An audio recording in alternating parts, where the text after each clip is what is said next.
ഇപ്പോൾ സോഷ്യൽ മീഡിയയിൽ നിറഞ്ഞു നിൽക്കുന്ന അഖിൽമാരാണ് വിമർശനമാണ്. പ്രസവത്തെക്കുറിച്ച് പറഞ്ഞതിന് ശേഷം ഭയങ്കര രീതിയിൽ പല ഇൻഫ്ലുവൻസേഴ്സും വിമർശിക്കുന്നുണ്ട്. സായും അധികം ഇൻഫ്ലുവൻസേഴ്സ് അല്ല, സ്ത്രീ ജനങ്ങൾ, അമ്മ പെങ്ങന്മാർ എയർലാക്കാണ് പറഞ്ഞു ചോദിച്ചോ. അതല്ല, ഇപ്പോഴും അദ്ദേഹം പറഞ്ഞത് ശരിയെന്നാണ് നിലയിൽ ഇപ്പോഴും കുറച്ച് ഞാൻ അങ്ങനെ പറഞ്ഞിട്ടില്ല, എന്നാൽ ഞാൻ പറഞ്ഞത് ഈ രീതിയിലാണെന്ന് പറയുന്നത്. അതിനോട് എന്താ പറയാനുള്ളത്? ഒന്നും പറയാനില്ല. ഞാൻ പിടിച്ച മൊബൈലിൽ 10 കൊമ്പ് എന്ന് പറഞ്ഞിട്ട് വല്ല കാര്യമുണ്ടോ? അതുകൊണ്ട് എന്താ ഇപ്പോൾ ട്രോളോട് ട്രോള് കിട്ടാനായില്ലേ. ഇപ്പോൾ ലാസ്റ്റ് ഞാൻ ഒരു ലൈവ് വീഡിയോ കണ്ടേ, വൈഫും കുട്ടികളൊക്കെ ഉണ്ട് ഒപ്പം. ഇനി എന്തെങ്കിലും പറഞ്ഞു കഴിഞ്ഞാൽ പോലീസ് കേസ് കൊടുക്കുന്നോ അതെന്തൊക്കെയോ പരിപാടികളൊക്കെ പറഞ്ഞിട്ടുള്ളൊരു സാധനം. അഖിൽമാരാർ ആക്ച്വലി ഈ കാൻഡിഡേറ്റ് ആയിട്ട് നിൽക്കുന്നതിന് മുമ്പ് വരെ അയാൾക്കൊരു 50% ക്രെഡിബിലിറ്റി ഉണ്ടായിരുന്നു. 50% ഉണ്ടായിരുന്നു. അത് എല്ലാം പോയി, വെള്ളത്തിൽ വരച്ച വരെയും പോയി. പറ്റിയത് തെറ്റാണ്, പറഞ്ഞ കയ്യിൽ നിന്ന് പോയി എന്നുള്ളത് അംഗീകരിക്കാൻ പറ്റണം. അതില്ല. സായി ബ്രോ മാത്രമല്ല, ഉണ്ണി വ്ളോഗും ഇതിനെക്കുറിച്ച് വീഡിയോ ഒക്കെ ഇട്ടിട്ടുണ്ടായിരുന്നു. അപ്പോൾ ഉണ്ണി വ്ളോഗിനെ വിളിച്ചിട്ടുണ്ടായിരുന്നു, കോൺടാക്ട് ചെയ്തിട്ടുണ്ടായിരുന്നു അഖിൽമാരാണെന്ന് പറഞ്ഞു. പക്ഷെ കട്ട് ചെയ്തില്ല. അഖില ആ ഇലക്ഷൻ സമയത്ത് ഇന്ത്യ വിളിച്ചിട്ടുണ്ടായിരുന്നു. ആ വീഡിയോ റിയാക്ഷൻ അല്ല, അത് ഒന്നാമത് എന്താ പറയുക, അത് ഞാൻ നല്ല കാര്യമായിട്ടാണ് എടുക്കുന്നത്. കാരണം അങ്ങനെ അഖിലിനായിട്ടുള്ളൊരു വൈബ് അതാണ്. അഖിലിന് എന്തെങ്കിലും നമ്മൾ പറഞ്ഞു കഴിഞ്ഞാൽ അഖിൽ വിളിച്ചത് ക്ലാരിഫൈ ചെയ്യും. അഖിൽ അങ്ങനത്തെ സീനുണ്ട്. അല്ലാതെ അഖിൽ വിളിച്ചിട്ട് അങ്ങനെ ചീത്ത തെറി വിളിക്കുക അങ്ങനത്തെ സീന് കുറവാണ്. അങ്ങനെ ആർക്കെങ്കിലും എക്സ്പീരിയൻസ് ഉണ്ടോ എന്ന് എനിക്കറിയില്ല. ഇന്നോടൊക്കെ വളരെ ഹെൽത്തി റിലേഷനാണ്. എന്തെങ്കിലുമൊക്കെ വീഡിയോ ഇട്ട് കഴിഞ്ഞാൽ അതിൻ്റെ ക്ലാരിറ്റി അപ്പം തന്നെ വിളിച്ചിട്ട് അഖിൽ പറഞ്ഞു തരും. പക്ഷേ ഈ കേസിന് വിളിച്ചിട്ടില്ല, ഗർഭ കേസിന് വിളിച്ചിട്ടില്ല. ഒരു പക്ഷേ ചിലപ്പോൾ കയ്യിൽ നിന്ന് പോയി നടന്നുകൊണ്ട് പിന്നെ ഉണ്ടായിരുന്നായിരിക്കാം. അങ്ങനെയാവും.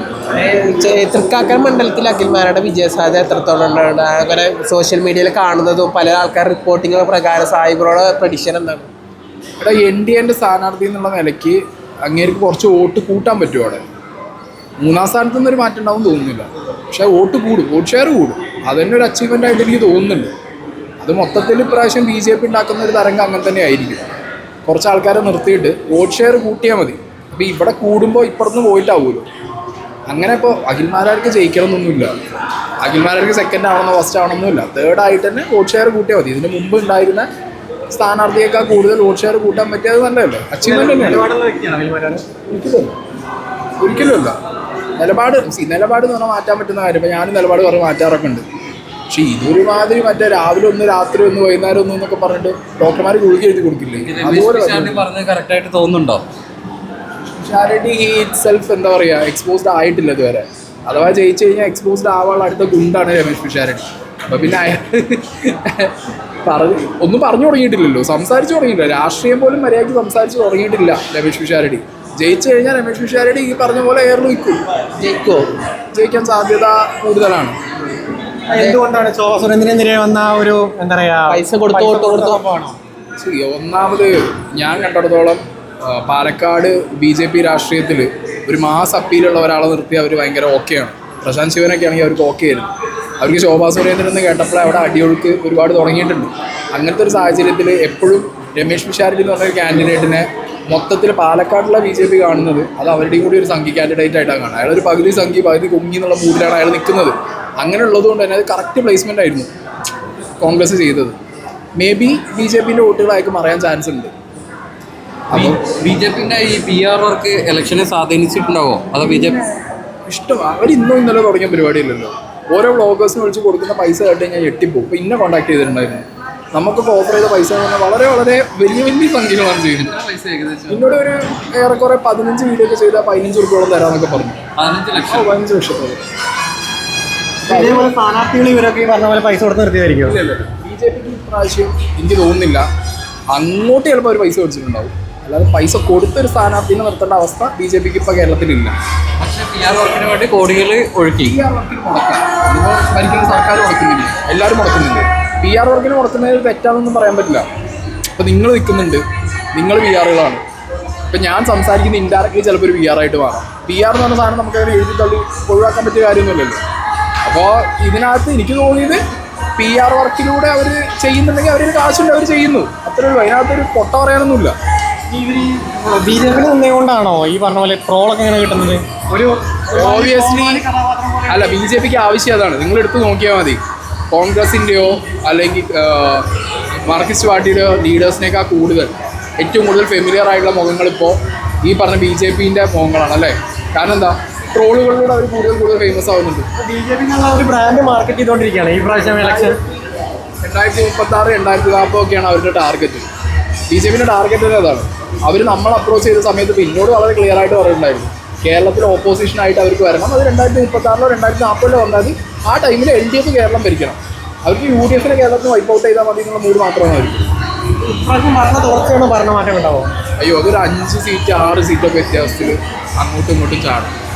ഈ 2020 സ്ഥാനാർത്ഥികൾ ഒരു കോമഡി കഥാപാത്രങ്ങളായത് തോന്നുന്നുണ്ടോ?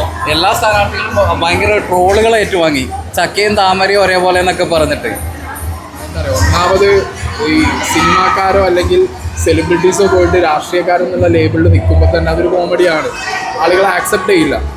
അപ്പോൾ എനിക്ക് തോന്നുന്നു അവിടെ പിഷാരടി ചെയ്ത് ഭയങ്കര ബുദ്ധിയാണ്. ഒന്നും മിണ്ടിയില്ല, ഒന്നും മിണ്ടാതെ നൈസായി സ്കൂട്ടായി.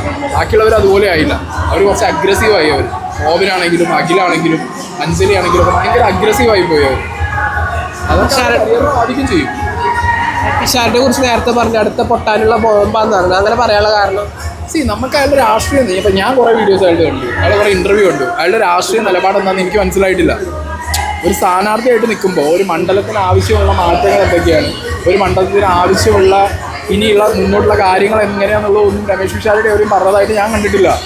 അയാളോട് എന്ത് ചോദിച്ചാലും അയാൾ പറയുന്നത് എന്താ, എല്ലാം പാർട്ടി തീരുമാനിക്കുന്ന പോലെ എന്നാണ് പറയുന്നത്. പാർട്ടി തീരുമാനിക്കുന്ന ഒരു പപ്പറ്റായിട്ട് മാത്രം നിന്ന് കഴിഞ്ഞിട്ട് കാര്യമുണ്ടോ? ഒരു മണ്ഡലത്തിൽ നിന്ന് ചോദിക്കുമ്പോൾ ആ മണ്ഡലത്തിനെ കുറിച്ച് പറയണ്ടേ, അവിടുത്തെ ആളുകളുടെ എന്താണ് അവർക്ക് നെക്സ്റ്റ് ഇയാൾ ചെയ്തു കൊടുക്കാൻ പോകണമെന്ന് കുറിച്ച് പറയണ്ടേ. അത് പറഞ്ഞു തുടങ്ങുമ്പോഴല്ലേ ഒരാൾക്ക് വിമർശനങ്ങൾ വരും. നല്ല രീതിയിൽ രമേശ് പിഷാരടി നല്ല അഭിപ്രായങ്ങളും നല്ല സേവനമൊക്കെ കാഴ്ചവെക്കുകയാണെങ്കിൽ സായി അഭിപ്രായം മാറ്റി പറയും. എടാ നല്ലത് ചെയ്യണോട് നല്ലത് തന്നെ പറയും. ഇപ്പൊ ഒന്നും ചെയ്ത് കണ്ടിട്ടില്ല, കാണാത്തോണ്ടൊന്നും പറയാൻ പറ്റില്ല. എന്ത് ചെയ്യും? സായിയുടെ അഭിപ്രായത്തിൽ അടുത്ത മുഖ്യമന്ത്രി ആരായിരിക്കും? എനിക്ക് VD സതീശനാവണമെന്നാണ്. VD സതീശൻ. എനിക്ക് താല്പര്യം VD സതീശനാവണമെന്നാ. സർക്കാസ് രീതിയാണോ? അല്ല, സർക്കസ് അല്ല, ഞാൻ സീരിയസ് ആയിട്ട് പറയാം. UDF ജയിക്കുകയാണെന്നുണ്ടെങ്കിൽ എനിക്ക് താല്പര്യം VD സതീശനാവണമെന്നാണ്. കാരണം രമേശ് ചെന്നിത്തല വന്നാലും KC വേണുഗോപാൽ വന്നാലും, KC വേണുഗോപാലാണെങ്കിൽ രമേശ് ചെന്നിത്തല ആണെന്നുണ്ടെങ്കിലും കടുന്നൽക്കൂട്ടം മാതിരി ബാക്കി കുറേ ആൾക്കാർ ഇവരെ ചുറ്റുമുണ്ട്. എന്ത് വേണമെങ്കിലും ചെയ്ത് നേടിയെടുക്കാൻ പറ്റുന്ന ഒരു സ്കീമിക്ക് കാര്യങ്ങൾ മാറും. നമുക്ക് പ്രതിപക്ഷം ഇരിക്കുന്നത് LDF ആവും, നയിക്കുന്നത് പിണറായി വിജയനാവും. LDF ഭരണത്തിലിരിക്കുന്നേക്കാൾ കൂടുതൽ ഡേഞ്ചറാണ് അവർ ഓപ്പോസിഷൻ വന്നു കഴിഞ്ഞു. അപ്പോൾ കേരളം ഭരിക്കുന്ന മുഖ്യമന്ത്രി നിന്ന് വേർക്കും. ഉമ്മൻചാണ്ടി അടക്കം നിന്ന് വേർത്തത് നമ്മൾ കണ്ടതാണ്. അങ്ങനത്തെ ഒരു സാഹചര്യത്തിൽ പിണറായി വിജയൻ നയിക്കുന്ന ഒരു ഓപ്പോസിറ്റ് ടീം, ഒരു ഓപ്പോസിഷൻ കേരളത്തിലുള്ളപ്പോൾ VD സതീശൻ അല്ലാതെ RCO അല്ലാതെ VCO വന്നു കഴിഞ്ഞാൽ ഒരു കാര്യമില്ല. എനിക്ക് തോന്നുന്നില്ല അവരെ കൊണ്ട് ഇവരെ നേരിട്ട് വർത്താനം പറഞ്ഞ് പിടിച്ചു വെക്കാൻ പറ്റുന്നത്. അതിന് നല്ലത് VD സതീശനാണ്. വെട്ടൊന്നും തുണ്ടന്നെ ഉണ്ട്, ആ മൂടേ പറ്റൂ. VD സതീശൻ തോറ്റിട്ടുണ്ടെങ്കിൽ വനവാസത്തിന് പോകുന്നാണ് പറഞ്ഞത്. അപ്പോൾ കോൺഗ്രസിനും തോറ്റാലല്ല, UDF തോറ്റാൽ വനവാസത്തിന് പോകുന്ന പറഞ്ഞത്. അത് പോകാൻ തന്നെ നല്ലത്. നമ്മൾ ഈ പരിപാടിക്ക് കിട്ടണം അവന്, അതങ്ങനെ പോകാൻ നല്ലത്. തോൽക്കണേ പിന്നെ അങ്ങനെ പോകാൻ.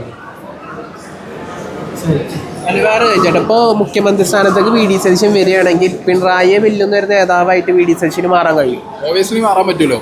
പിണറായി ഇപ്പം ഞാൻ പറഞ്ഞു കഴിഞ്ഞാൽ കുറച്ച് കൂടിപ്പോവും. അമേരിക്ക പോകല്ലോ ഇപ്പോൾ ചികിത്സയ്ക്ക്, പ്രായമായില്ല, വീട്ടിലിരുന്നാൽ പോരെ. മനസ്സിലായില്ല എന്താ? ഈ 80 വയസ്സൊക്കെ കുറച്ച് കൂടുതലാണ്. പിന്നെ അല്ലടാ, 80 വയസ്സ് ഇന്ത്യ എൻ്റെ ഉപ്പാമ്മമാർ 80 വയസ്സിൽ എന്താ ചെയ്തിരുന്നു? മാറിക്കൊടുക്കുന്നില്ലല്ലോ, കടിച്ചു നോക്കി നിൽക്കല്ലേ. പിണറായി അല്ലാതെ ഭരിക്കാൻ വേറെ ആൾ യോഗ്യനായിട്ട് ഇല്ലാത്തത് കൊണ്ടാണോ അതോ പിണറായിക്ക് ശൈലജ ടീച്ചറല്ലേ കൊടുത്തോണ്ട് മാറിക്കൊടുത്തല്ലോ? ആക്സെപ്റ്റബിൾ അല്ലേ? എല്ലാവർക്കും ആക്സെപ്റ്റ് ചെയ്യാൻ പറ്റുന്ന ഒരു ഫിഗർ തന്നെയല്ലേ? ഇനി ഒന്നും വേണ്ട, ഗോവിന്ദനെ പറയണ്ട. ഗോവിന്ദനെ കഴിഞ്ഞോട്ടം പറഞ്ഞിട്ട് എനിക്ക് കിട്ടി. കുറേ ആൾക്കാരുണ്ട്, പക്ഷെ പറഞ്ഞേ ഇപ്പം റിയാസില്ലേ, മാറിക്കൊടുക്കാൻ പറ്റുന്നുണ്ടോ? ഇല്ലല്ലോ, മാറുന്നില്ല. പറഞ്ഞിട്ട് കാര്യമില്ല. വയസ്സായിട്ട് മാറുക എന്നുള്ള ബോധം അവർക്ക് വരണ്ടേ? വന്നില്ലെങ്കിൽ തമിഴ്നാട്ടിൽ വിജയസാധ്യത എത്രത്തോളം ഉണ്ട്? ഈ വോട്ടിങ്ങിൻ്റെ ഒരു ശതമാനം കണ്ടപ്പോൾ എനിക്ക് എവിടെയോ ഒരു തോന്നൽ തോന്നി. അത് ഇപ്പോൾ വോട്ടിംഗ് ശതമാനം വരുന്നതിന് മുന്നേ വരെ അയാളെ കൊണ്ട് പ്രത്യേകിച്ച് ഒരു ഇമ്പാക്റ്റ് ഉണ്ടാക്കാൻ പറ്റുമെന്ന് തോന്നിയിട്ടില്ല. പക്ഷേ വോട്ട് ഷെയർ കൂടിയപ്പോൾ എനിക്ക് തോന്നി മേ ബി അയാൾ ഒരു ഇൻഫ്ലുവൻഷ്യൽ ഫാക്ടർ ആവാൻ ചാൻസ് ഉണ്ട്. ഈ പറഞ്ഞ പോലെ കുറച്ച് സീറ്റുകൾ കൂടുതൽ കിട്ടാനുള്ള ചാൻസ് ഒക്കെ അങ്ങനെ കാണുന്നുണ്ട്. ഒരു ഡിസൈഡിങ് ഫാക്ടർ ആവുമെന്ന് വെച്ചാൽ ഇല്ല. സ്റ്റാലിൻ അത്ര വലിയൊരു ഓപ്പോസിഷനായി നിൽക്കാൻ സാധ്യത കുറവാണ്. പ്രതിപക്ഷത്തിൽ വരുമോ? ഇല്ല, ചാൻസ് കുറവാണ്. കാരണം അവർക്ക് ഒന്നാമതെന്ന് പറഞ്ഞു കഴിഞ്ഞാൽ പാർട്ടി ഫണ്ട് വളരെ കുറവായിരുന്നു. ഈ പാർട്ടി പ്രചരണവും പരിപാടിയൊക്കെ നടന്ന സമയത്ത് അവരുടെ കാൻഡിഡേറ്റ്സും ഒക്കെ മറ്റേ ഓട്ടോക്കാരും ബസ് തൊഴിലാളികളും ഭരണപക്ഷത്തെ തീരുമാനിക്കുന്ന ഒരു ആ ഏരിയയിലേക്ക് വരില്ല. അങ്ങനെയൊന്നും വരാൻ ചാൻസ് ഇല്ല. ഈ ബി ജെ പിയുടെ ജനനായകൻ ലീക്ക് ആയത് സംഭവം എന്തോ ഇലക്ഷനുമായിട്ട് എന്തെങ്കിലും ബന്ധമുള്ളതായിട്ട് വിജയിനെ ലീക്കാക്കിയതാവും അയാൾക്ക് അടുത്ത സിനിമ ചെയ്യാൻ വേണ്ടിയിട്ട്. അല്ല. ഇതറിയാൻ പൊട്ടുന്ന അയാൾക്കേ അറിയാം. അങ്ങനത്തെ ഈച്ച കോപ്പിയാണ് എടുത്ത് വെച്ചിട്ടുള്ളത്. ഭഗവന്ത് കേസരി കണ്ട ഏതൊരാളും ആ സാധനം, ഞാൻ ട്രെയിലർ കണ്ടിട്ടേ ഞെട്ടിപ്പോയി. ഞാൻ മറ്റേ കണ്ടിട്ടില്ല. അത് തിയേറ്ററിൽ പോയി കണ്ടാലും എന്താവും ഗതി എന്നുള്ള ട്രെയിലർ കണ്ടപ്പോൾ മനസ്സിലായി. അപ്പം ഏറ്റവും നല്ല എന്താ, ലീക്കാക്കി വിട്ട് കഴിഞ്ഞാൽ പ്രൊഡ്യൂസറോട് ആ പേരും പറഞ്ഞ് രക്ഷപ്പെടാം, അടുത്ത സിനിമയും ചെയ്യാം. മറ്റേ തോറ്റ് വന്നു കഴിഞ്ഞാൽ പിന്നെ സിനിമ അല്ല. ഇതിപ്പോൾ ഈ പേരിലൊരു സിനിമ ചെയ്തൂടെ അയാൾക്ക്. അതൊക്കെ അങ്ങനത്തെ ബുദ്ധിയാവാനുള്ള ചാൻസ് ഞാൻ കാണുന്നുള്ളൂ. മെയ് 4 BJPക്ക് കേരളത്തിൽ എത്ര സീറ്റ് കിട്ടുന്ന പ്രതീക്ഷിക്കും? കിട്ടിയ ഒരു 1 കിട്ടിയാൽ ഏത് മണ്ഡലമായി? Maybe Manjeshwaram, maybe നേമവും പാലക്കാടൊന്നും കിട്ടാൻ ചാൻസ് ഇല്ല. മേ ബി മഞ്ചേശ്വരം കിട്ടിയാലായി, അത്രേ ഉള്ളൂ. അതിപ്പോൾ SDPI വലിയ നടന്നുകൊണ്ട് കൂടിയിട്ട് അതും ചാൻസ് കുറവാണ്. ഒന്നിലേക്ക് ആരോപണം വന്നിട്ടില്ലെങ്കിൽ പാലക്കാട് കിട്ടിയാണോ സീറ്റ്? ചാൻസ് ഉണ്ട് എന്നേ പറയാൻ പറ്റും. പക്ഷേ താമര വിരിയാൻ പാടാം. ഞാൻ താമര വിരിയരുതെന്നേ പറയും. ഞാൻ താമരയ്ക്കെതിരായതുകൊണ്ട് ഞാൻ അത് പറയും. ഇത്തവണ LDF തോക്കാൻ ഷോർട്ടായിട്ട് തോക്കാൻ പോകുന്ന മണ്ഡലം ഏതായിരിക്കും? ധർമ്മടത്ത് തോന്നിക്കണമെന്നാണ് എനിക്ക്. നടക്കില്ല. പിണറായി വിജയൻ തോറ്റ് കാണണമെന്നുണ്ടായിരുന്നു, നടക്കാൻ പോകുന്നില്ല. ഷോർട്ടായിട്ട് തോൽക്കുന്ന മണ്ഡലം മലപ്പുറം. കുഞ്ഞാപ്പാൻ്റെ ഒപ്പം നിൽക്കൂല. എനിക്കില്ല മണ്ഡലം തോക്കൂല്ലേ? ചാൻസ് ഇല്ലല്ലോ. എങ്ങനെയല്ല, ഇല്ല, ചാൻസ് ഇല്ല. തോൽക്കില്ല. അയാൾക്ക് എനിക്ക് തോന്നുന്നു കേരളത്തിൽ ഏറ്റവും കൂടുതൽ മാർജിന് ജയിക്കാൻ പോകുന്ന ഒരാൾ KM ഷാജി ആവാനുള്ള ചാൻസ് ഉണ്ട്. കാരണം നമ്മൾ അടുത്ത മണ്ഡലത്തിൽ നമുക്ക് അതിന്റെ ട്രെൻഡ് അറിയാം. പിന്നെ അഖിൽ മാരാറിന്റെ പ്രസവ കേസ് ഒന്നും പറയാം. ഓൾറെഡി